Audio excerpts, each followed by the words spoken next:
আলাইকুম রহমতুল্লাহি ওয়া বারাকাতুহু। আসলে অনেকের দেখা যায় অফিসের বস বা অনেকের মনিব যারা থাকে তারা তাদেরকে ভালো জানে না, ভালো দেখতে পারে না, ভালো চায় না।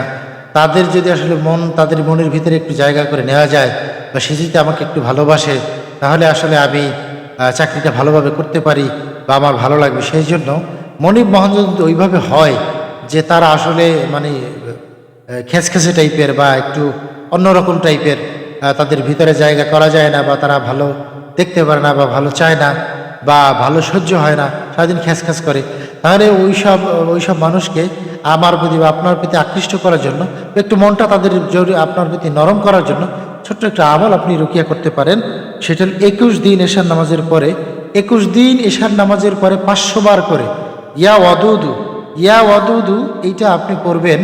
ইয়া ওয়াদুদু এই তাসবিহটা পড়বেন 21 দিন ঈশার নামাজের পরে 500 বার। ইনশাআল্লাহ 21 দিনের মাথায় সে আপনার জন্য হয়ে যাবে, আপনার উপরে নরম হয়ে যাবে, আপনাকে ভালোবাসবে। আসসালামু আলাইকুম ওয়া রাহমাতুল্লাহি ওয়া বারাকাতুহু।